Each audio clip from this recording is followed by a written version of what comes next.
लीजिए सुनिए मुंशी प्रेमचंद के लिखे कथा संग्रह मानसरोवर 1 की कहानी आखिरी हीला।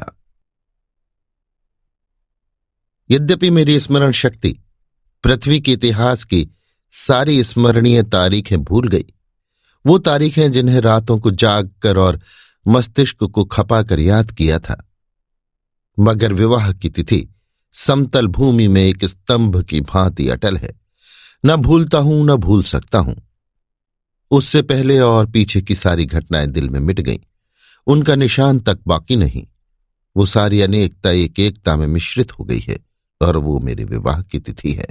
चाहता हूं उसे भूल जाऊं, मगर जिस तिथि का नित्य प्रति सुमिरन किया जाता हो वो कैसे भूल जाए। नित्य प्रति सुमिरन क्यों करता हूं, ये उस विपत्ति मारे से पूछिए जिसे भगवत भजन के सिवा जीवन के उद्धार का कोई आधार न रहा हो। लेकिन क्या मैं वैवाहिक जीवन से इसलिए भागता हूं कि मुझ में रसिकता का अभाव है और मैं कोमल वर्ग की मोहनी शक्ति से निर्लिप्त हूं और अनासक्ति का पद प्राप्त कर चुका हूं? क्या मैं नहीं चाहता कि जब मैं सैर करने निकलूं तो हृदयेश्वरी भी मेरे साथ विराजमान हो? विलास वस्तुओं की दुकानों पर उनके साथ जाकर थोड़ी देर के लिए रसमय आग्रह का आनंद उठाऊं? मैं उस गर्व और आनंद और महत्व का अनुभव कर सकता हूं जो मेरे अन्य भाइयों की भांति मेरे हृदय में भी आंदोलित होगा, लेकिन मेरे भाग्य में वो खुशियां, वो रंगरेलियां नहीं हैं, क्योंकि चित्र का दूसरा पक्ष भी तो देखता हूं। एक पक्ष जितना ही मोहक और आकर्षक है, दूसरा उतना ही हृदय विदारक और भयंकर। शाम हुई और आप बदनसीब बच्चे को गोद में लिए तेल या ईंधन की दुकान पर खड़े हैं। अंधेरा हुआ और आप आटे की पोटली बगल में दबाए गलियों में यों कदम बढ़ाए हुए निकल जाते हैं मानो चोरी की है। सूर्य निकला और बालकों को गोद में लिए होम्योपैथी डॉक्टर की दुकान में टूटी कुर्सी पर आरूढ़ है। किसी खोंचे वाले की रसीली आवाज सुनकर बालक ने गगन भेदी विलाप आरंभ किया और आपके प्राण सूखे। ऐसे बापों को भी देखा है जो दफ्तर से लौटते हुए पैसे 2 पैसे की मूंगफलियां रेवड़ियां लेकर लज्जास्पद शीघ्रता के साथ मुंह में रखते चले जाते हैं कि घर पहुंचते पहुंचते बालकों के आक्रमण से पहले ही यह पदार्थ समाप्त हो जाए। कितना निराशाजनक होता है ये दृश्य जब देखता हूं कि मेले में बच्चा किसी खिलौने की दुकान के सामने मचल रहा है और पिता महोदय ऋषियों की सी विद्वता के साथ उनकी क्षणभंगुरता का राग अलाप रहे हैं। चित्र का पहला रुख तो मेरे लिए एक मदन स्वप्न है, दूसरा रुख एक भयंकर सत्य। इस सत्य के सामने मेरी सारी रसिकता अंतर्धान हो जाती है। मेरी सारी मौलिकता, सारी रचनाशीलता इसी दाम्पत्य के फंदों से बचने में प्रयुक्त हुई है। जानता हूं कि जाल के नीचे जाना है, मगर जाल जितना ही रंगीन और ग्राहक है, दाना उतना ही घातक और विषैला। इस जाल में पक्षियों को तड़पते और फड़फड़ाते देखता हूं और फिर भी जाल पर जा बैठता हूं। लेकिन इधर कुछ दिनों से श्रीमती जी ने अविश्रांत रूप से आग्रह करना शुरू किया है कि मुझे बुला लो। पहले जब छुट्टियों में जाता था तो मेरा केवल कहाँ चलोगी कह देना उनकी चित्त शांति के लिए काफी होता था। फिर मैंने झंझट है कहकर उन्हें तसल्ली देनी शुरू की। इसके बाद गृहस्थ जीवन की असुविधाओं से डराया, किंतु अब कुछ दिनों से उनका विश्वास बढ़ता जाता है। अब मैंने छुट्टियों में भी उनके आग्रह के भय से घर जाना बंद कर दिया है कि कहीं वो मेरे साथ न चल खड़ी हों, और नाना प्रकार के बहानों से उन्हें आशंकित करता रहता हूं। मेरा पहला बहाना पत्र संपादकों के जीवन की कहानियों के विषय में था। कभी 12 बजे रात को सोना नसीब होता है, कभी रात जगा करना पड़ जाता है। सारे दिन गली गली ठोकरें खानी पड़ती हैं। इस पर तुर्रा यह है कि हमेशा सिर पर नंगी तलवार लटकती रहती है। न जाने कब गिरफ्तार हो जाऊं, कब जमानत तलब हो जाए। खुफिया पुलिस की एक फौज हमेशा पीछे पड़ी रहती है। कभी बाजार में निकल जाता हूं तो लोग उंगलियां उठाकर कहते हैं, वो जा रहा है अखबार वाला। मानो संसार में जितनी दैविक, आधि दैविक, भौतिक, आधि भौतिक बाधाएं हैं, उनका उत्तरदायी मैं हूं। मानो मेरा मस्तिष्क झूठी खबरें गढ़ने का कार्यालय है। सारा दिन अफसरों की सलामी और पुलिस की खुशामद में गुजर जाता है। कांस्टेबलों को देखा और प्राण पीड़ा होने लगी। मेरी तो ये हालत है और हुक्काम है कि मेरी सूरत से कांपते हैं। एक दिन दुर्भाग्यवश एक अंग्रेज के बंगले की तरफ जा निकला। साहब ने पूछा, क्या काम करता है? मैंने गर्व के साथ कहा, पत्र का संपादक हूं। साहब तुरंत अंदर घुस गए और कपाट मुद्रित कर लिए। फिर मैंने मेम साहब और बाबा लोगों को खिड़कियों से झांकते देखा, मानो कोई भयंकर जंतु हो। एक बार रेलगाड़ी में सफर कर रहा था, साथ ही और भी कई मित्र थे, इसलिए अपने पद का सम्मान निभाने के लिए सेकंड क्लास का टिकट लेना पड़ा। गाड़ी में बैठा तो एक साहब ने मेरे सूटकेस पर मेरा नाम और पेशा देखते ही तुरंत अपना संदूक खोला और रिवॉल्वर निकालकर मेरे सामने गोलियां भरी, जिससे मुझे मालूम हो जाए कि वो मुझसे सचेत है। मैंने देवी जी से अपनी आर्थिक कठिनाइयों की कभी चर्चा नहीं की, क्योंकि मैं रमणियों के सामने ये जिक्र करना अपनी मर्यादा के विरुद्ध समझता हूं। हालांकि मैं वो चर्चा करता तो देवी जी की दया का अवश्य पात्र बन जाता। मुझे विश्वास था कि श्रीमती जी फिर यहां आने का नाम न लेंगी, मगर ये मेरा भ्रम था। उनके आग्रह पूर्ववत होते रहे। तब मैंने दूसरा बहाना सोचा।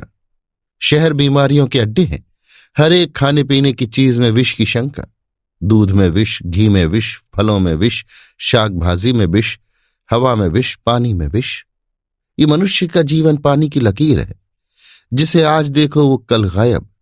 अच्छे खासे बैठे हैं, हृदय की गति बंद हो गई। घर से सैर को निकले, मोटर से टकराकर सुरपुर की राह ली। अगर कोई शाम को सांगो पांगा घर आ जाए तो उसे भाग्यवान समझो। मच्छर की आवाज कान में आई, दिल बैठा, मक्खी नजर आई और हाथ पांव फूले। चूहा बिल से निकला और जान निकल गई। जिधर देखिए यमराज की अमलदारी है। अगर मोटर और ट्राम से बचकर आ गए तब मच्छर और मक्खी के शिकार हुए। बस यही समझ लो कि मौत हरदम सिर पर खेलती रहती है। रात भर मच्छरों से लड़ता हूं, दिन भर मक्खियों से। नन्ही सी जान को किन किन दुश्मनों से बचाऊं। सांस भी मुश्किल से लेता हूं कि कहीं क्षय के कीटाणु फेफड़े में न पहुंच जाए। देवी जी को फिर भी मुझ पर विश्वास न आया। दूसरे पत्र में भी वही आरजू थी। लिखा था, तुम्हारे पत्र ने एक और चिंता बढ़ा दी। अब प्रतिदिन पत्र लिखा करना। मैं एक ना सुनूंगी और सीधे चली आऊंगी। मैंने दिल में कहा, चलो सस्ते छूटे। मगर यह खटका लगा हुआ था कि न जाने कब उन्हें शहर आने की सनक सवार हो जाए। इसलिए मैंने तीसरा बहाना सोच निकाला। यहां मित्रों के मारे नाको दम रहता है। आकर बैठ जाते हैं तो उठने का नाम भी नहीं लेते, मानो अपना घर बेच आए हैं। अगर घर से टल जाओ तो आकर बेधड़क कमरे में बैठ जाते हैं और नौकर से जो चीज चाहते हैं उधार मंगवा लेते हैं। देना मुझे पड़ता है। कुछ लोग तो हफ्तों पड़े रहते हैं, टलने का नाम ही नहीं लेते। रोज उनकी सेवा सत्कार करो, रात को थिएटर या सिनेमा दिखाओ, फिर सवेरे तक ताश या शतरंज खेलो। अधिकांश तो ऐसे हैं जो शराब के बगैर जिंदा ही नहीं रह सकते। अक्सर तो बीमार होकर आते हैं, बल्कि अधिकतर बीमार ही आते हैं। अब रोज डॉक्टर को बुलाओ, सेवा शुश्रूषा करो, रात भर सिरहाने बैठे पंखा झलते रहो, उस पर यह शिकायत भी सुनते रहो कि यहां कोई हमारी बात भी नहीं पूछता। मेरी घड़ी महीनों से मेरी कलाई पर नहीं आई। दोस्तों के साथ जलसों में शरीक हो रही है। अचकन है वो एक साहब के पास है। कोट और दूसरे साहब ले गए, जूते और एक बाबू ले उड़े। मैं वही रद्दी कोट और वही चमरौधा जूता पहनकर दफ्तर जाता हूं। मित्र वृंद ताड़ते रहते हैं कि कौन सी नई वस्तु लाया। कोई चीज लाता हूं तो मारे डर के संदूक में बंद कर देता हूं। किसी की निगाह पड़ जाए तो कहीं ना कहीं न्योता खाने की धुन सवार हो जाए। 1 तारीख को वेतन मिलता है तो चोरों की तरह दबे पांव घर आता हूं कि कहीं कोई महाशय रुपयों की प्रतीक्षा में द्वार पर धरना जमाए न बैठे हों। मालूम नहीं उनकी सारी आवश्यकताएं 1 तारीख की बाट क्यों जोहती रहती हैं। एक दिन वेतन लेकर 12 बजे रात को लौटा, मगर देखा तो आधे दर्जन मित्र उस वक्त भी डटे हुए थे। माथा ठोक लिया। कितने ही बहाने करूं, उनके सामने एक नहीं चलती। मैं कहता हूं, घर से पत्र आया है, माताजी बहुत बीमार हैं। जवाब देते हैं, अजी बूढ़े इतनी जल्द नहीं मरते। मरना ही होता तो इतने दिन जीवित क्यों रहती। देख लेना, 2-4 दिन में अच्छी हो जाएंगी। और अगर मर भी जाएं तो वृद्धजनों की मृत्यु का शोक ही क्या, वो तो और खुशी की बात है। कहता हूं, लगान का बड़ा तकाजा हो रहा है। जवाब मिलता है, आजकल लगान तो बंद हो ही रहा है, लगान देने की जरूरत ही नहीं रही। अगर किसी संस्कार का बहाना करता हूं तो फरमाते हैं, तुम भी विचित्र जीव हो, इन कुप्रथाओं की लकीर पीटना तुम्हारी शान के खिलाफ है। अगर तुम उनका मूलोच्छेदन करोगे तो वो लोग क्या आकाश से आवेंगे? गरज ये कि किसी तरह प्राण नहीं बचते। मैंने समझा था कि हमारा ये बहाना निशाने पर बैठेगा। ऐसे घर में कौन रमणी रहना पसंद करेगी जो मित्रों पर ही अर्पित हो गया हो? किंतु मुझे फिर भ्रम हुआ। उत्तर में फिर वही आग्रह था। तब मैंने चौथा हीला सोचा। यहाँ के मकान हैं कि चिड़ियों के पिंजरे, न हवा न रोशनी। वो दुर्गंध उड़ती है कि खोपड़ी भन्ना जाती है। कितने ही को तो इसी दुर्गंध के कारण विसूचिका, टाइफाइड, यक्ष्मा आदि रोग हो जाते हैं। वर्षा हुई और मकान टपकने लगा। पानी चाहे घंटे भर बरसे, मकान रात भर बरसता रहता है। ऐसे बहुत कम घर होंगे जिनमें प्रेत बाधाएं न हों। लोगों को डरावने स्वप्न दिखाई देते हैं। कितनों ही को उन्माद रोग हो जाता है। आज नए घर में आए, कल ही उसे बदलने की चिंता सवार हो गई। कोई ठेला असबाब से लदा हुआ जा रहा है, कोई आ रहा है। जिधर देखिए ठेले ही ठेले नजर आते हैं। चोरियां तो इस कसरत से होती हैं कि अगर कोई रात कुशल से बीत जाए तो देवताओं की मनौती की जाती है। आधी रात हुई और चोर चोर लेना लेना की आवाजें आने लगी। लोग दरवाजों पर मोटे मोटे लकड़ी के फट्टे या जूते या चिमटे लिए खड़े रहते हैं। फिर भी चोर इतने कुशल हैं कि आंख बचाकर अंदर पहुंच ही जाते हैं। एक मेरे बेतकल्लुफ दोस्त है, स्नेहवश मेरे पास बहुत देर तक बैठे रहते हैं। रात अंधेरे में बर्तन खड़के तो मैंने बिजली की बत्ती जलाई। देखा तो वही महाशय बर्तन समेट रहे हैं। मेरी आवाज सुनकर जोर से कहा मारा और बोले, मैं तुम्हें चकमा देना चाहता था। मैंने दिल में समझ लिया अगर निकल जाते तो बर्तन आपके थे। जब जाग पड़ा तो चकमा हो गया। घर में आए कैसे थे ये रहस्य है। कदाचित रात को ताश खेलकर चले तो बाहर जाने के बदले नीचे अंधेरी कोठरी में छिप गए। एक दिन एक महाशय मुझसे पत्र लिखाने आए। कमरे में कलम दवात न थी। ऊपर के कमरे से लाने गया। लौटकर आया तो देखा आप गायब हैं और उनके साथ फाउंटेन पेन भी गायब है। सारांश ये कि नगर जीवन नरक जीवन से कम दुखदाई नहीं है, मगर पत्नी जी पर नागरिक जीवन का ऐसा जादू चढ़ा हुआ है कि मेरा कोई बहाना उन पर असर नहीं करता।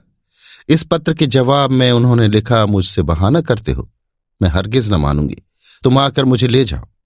आखिर मुझे 5वां बहाना करना पड़ा।